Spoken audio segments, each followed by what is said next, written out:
ನಮಸ್ಕಾರ ಆ್ಯಂಡ್ ಸ್ವಾಗತ. ಮನಸ್ಸಿದ್ದರೆ ಮಾರ್ಗ. ಒಂದು ಸೈಕಲ್ ಟೈರ್ಗೆ ಪಂಕ್ಚರ್ ಹಾಕುವಂಥ ಶಾಪಲ್ಲಿ ಸೈಕಲ್ ಟೈರ್ಗೆ ಪಂಕ್ಚರ್ ಹಾಕ್ತಿದ್ದಂಥ ಹುಡುಗ ಇವತ್ತು IAS ಆಫೀಸರ್ ಆಗಿ ಒಂದು ಜಿಲ್ಲೆಯ ಜಿಲ್ಲಾಧಿಕಾರಿಯಾಗಿ ಸೇವೆಯನ್ನು ಸಲ್ಲಿಸ್ತಾ ಇರೋರ ಕತೆ. ಅವರ ಹೆಸರು ವರುಣ್ ಬರಾನ್ವಾಲ್. ಆ್ಯಂಡ್ ಇವರ ಕತೆ ಶುರುವಾಗೋದು ಮಹಾರಾಷ್ಟ್ರದ ಪಾಲ್ಘರ್ ಜಿಲ್ಲೆಯ ಬೋಯ್ಸರ್ ಅನ್ನೋವಂಥ ಒಂದು ಪುಟ್ಟ ಗ್ರಾಮದಲ್ಲಿ. ಆ ಊರಲ್ಲಿ ಒಂದು ಚಿಕ್ಕ ಪಂಕ್ಚರ್ ಶಾಪ್ ಇರುತ್ತೆ. ವರುಣ್ ಅವರ ತಂದೆ ಆ ಶಾಪನ್ನು ನಡೆಸ್ತಾ ಇರ್ತಾರೆ. ಮನೆಯಲ್ಲಿ ಕಿತ್ತು ತಿನ್ನೋವಂಥ ಬಡತನ ಆದರೂ ಕೂಡ ಈ ತಂದೆ ತಾಯಿಗೆ ಮಕ್ಕಳಿಗೆ ಒಳ್ಳೆ ವಿದ್ಯಾಭ್ಯಾಸವನ್ನು ಕೊಡಬೇಕು, ವಿದ್ಯೆ ಕಲಿಸ್ಬೇಕು, ನಮಗೆಷ್ಟೇ ಕಷ್ಟ ಆದರೂ ತೊಂದರೆ ಇಲ್ಲ ಅನ್ನೋವಂಥ ಭಾವನೆ. ಮನೆಯಲ್ಲಿ ಬಡತನ ಇದ್ದರೂ ಕೂಡ ಮಗನನ್ನು ತುಂಬ ಚೆನ್ನಾಗಿ ಬೆಳೆಸ್ತಾರೆ. ಸೊ ವರುಣ್ ಪ್ರತಿ ವರ್ಷ ಕೂಡ ಸ್ಕೂಲಲ್ಲಿ ಟಾಪರ್ ಆಗಿರ್ತಾರೆ. ಹೀಗೆ ಹೈಸ್ಕೂಲ್ವರೆಗೆ ನಿರಾತಂಕವಾಗಿ ಸಾಗಿ ಬರುತ್ತೆ. 10th ಎಕ್ಸಾಮ್ ಮುಗಿದು 4 ದಿನ ಆಗೋಷ್ಟರಲ್ಲಿ ಅವರ ತಂದೆ ಹಾರ್ಟ್ ಅಟ್ಯಾಕಿಂದ ಪ್ರಾಣವನ್ನು ಕಳ್ಕೊಳ್ತಾರೆ.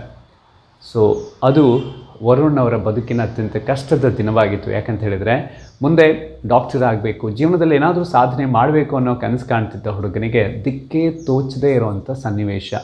ತಂದೆ ಪ್ರಾಣ ಕಳ್ಕೊಳ್ತಾರೆ. ಮನೆ ನಡೆಸಬೇಕು, ಮನೆಯ ಜವಾಬ್ದಾರಿ ವರುಣ್ ಹೆಗಲ ಮೇಲೆ ಬರುತ್ತೆ. ಸೊ ಇನ್ನು ಮುಂದೆ ಓದೋದಕ್ಕೆ ಸಾಧ್ಯ ಇಲ್ಲ ಅಂತ ನಿರ್ಧಾರ ಮಾಡ್ತಾರೆ. ಇಲ್ಲಿಗೆ ನನ್ನ ಎಜುಕೇಷನ್ ಮುಗೀತು ಅಂತ ಪಂಕ್ಚರ್ ಅಂಗಡಿಗೆ ಬರ್ತಾರೆ. ಪಂಕ್ಚರ್ ಶಾಪನ್ನು ತಂದೆ ಕಾಲ ನಂತರ ಇವರೇ ನಡೆಸೋದಕ್ಕೆ ಶುರು ಮಾಡ್ತಾರೆ. ಒಂದಷ್ಟು ದಿನಗಳವರೆಗೆ ಪಂಕ್ಚರ್ ಶಾಪಲ್ಲೇ ಕೆಲಸ ಮಾಡ್ತಿರ್ತಾರೆ. ಆಗ ಊರಿನ ಒಂದಷ್ಟು ಜನ ಹೃದಯವಂತರು ಇವರನ್ನು ಕೇಳ್ತಾರೆ, ಪ್ರತಿ ವರ್ಷ ಕ್ಲಾಸ್ಗೆ ಟಾಪರ್ ಆಗಿದ್ದೆ ನೀನು, ಯಾಕೆ ಸ್ಕೂಲ್ ಬಿಟ್ಟು ಪಂಕ್ಚರ್ ಅಂಗಡಿಲಿ ಕೆಲಸ ಮಾಡ್ತಿದ್ಯಾ ಅಂತ ಕೇಳಿದಾಗ ಇವರ ಪರಿಸ್ಥಿತಿ ಎಲ್ಲ ಬೇರೆಯವ್ರಿಗೆ ಅರ್ಥ ಆಗುತ್ತೆ. ಸೊ ಇವರ ಪರಿಸ್ಥಿತಿನ ಕಂಡು ಒಂದಷ್ಟು ಜನ ಸಪೋರ್ಟನ್ನು ಮಾಡ್ತಾರೆ. ನೀನು ಮುಂದೆ ಓದು, ಖಂಡಿತವಾಗ್ಲೂ ನೀನೇನಾದರೂ ಸಾಧನೆ ಮಾಡ್ಬೋದು ಅನ್ನೋವಂಥ ಭರವಸೆಯನ್ನು ತುಂಬ್ತಾರೆ.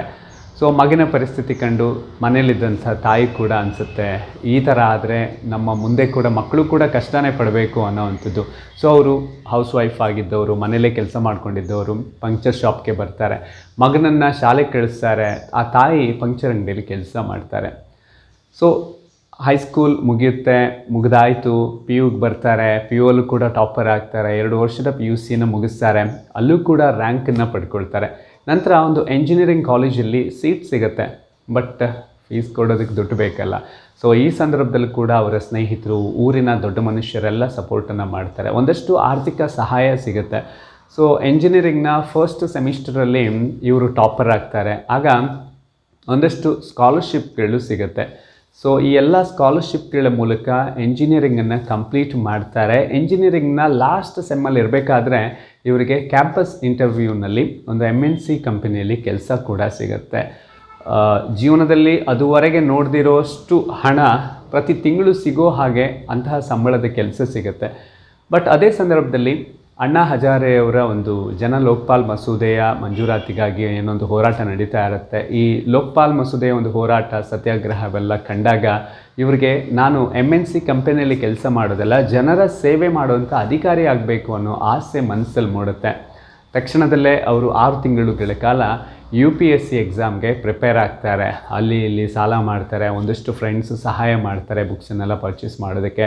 ಸೊ ಎಲ್ಲರ ಸಹಾಯದಿಂದ UPSC ಎಕ್ಸಾಮನ್ನು ಬರೀತಾರೆ. ಫಸ್ಟ್ ಅಟೆಂಪ್ಟಲ್ಲೇ 32ನೇ ರ್ಯಾಂಕನ್ನು ವರುಣ್ ಪಡ್ಕೊಳ್ತಾರೆ. ಈಗ ವರುಣ್ ಗುಜರಾತ್ ಕೇಡರ್ನ IAS ಅಧಿಕಾರಿಯಾಗಿ ಸೇವೆಯನ್ನು ಸಲ್ಲಿಸ್ತಾ ಇದ್ದಾರೆ. ಗುಜರಾತ್ನ ಒಂದು ಜಿಲ್ಲೆಯಲ್ಲಿ ಜಿಲ್ಲಾಧಿಕಾರಿಯಾಗಿ ಕೂಡ ಅವರು ಕೆಲಸವನ್ನು ಮಾಡ್ತಾ ಇದ್ದಾರೆ.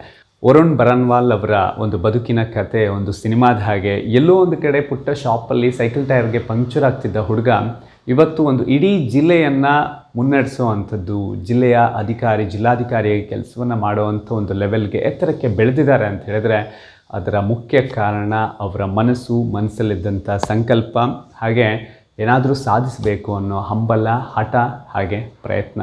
ಇವತ್ತು ವರುಣ್ರಂತಹ ವ್ಯಕ್ತಿಗಳು ಎಂಥದ್ದೇ ಕಷ್ಟ ಬರಲಿ, ನಮಗೆ ಮುಂದೆ ನಡಿ, ನಾಳಿನ ದಿನಗಳು ನಮ್ಮದಾಗಿರುತ್ತೆ, ಪ್ರಯತ್ನ ಮಾತ್ರ ಬಿಡಬೇಡ ಅನ್ನೋವಂಥದ್ದನ್ನು ಸದಾ ಸಾರಿ ಹೇಳ್ತಾನೆ ಇರುತ್ತೆ ಅಲ್ವಾ. ವರುಣ್ರಂಥವರು ಯಾವತ್ತಿಗೂ ಸ್ಫೂರ್ತಿಯಾಗಿರಲಿ. ಧನ್ಯವಾದ. ಬೆಸ್ಟ್ ಎಂಟರ್ಟೈನ್ಮೆಂಟ್ಗಾಗಿ ಲೈಕ್, ಫಾಲೋ ಮತ್ತು ಸಬ್ಸ್ಕ್ರೈಬ್ ಮಾಡಿ ರೆಡ್ FM ಕನ್ನಡ.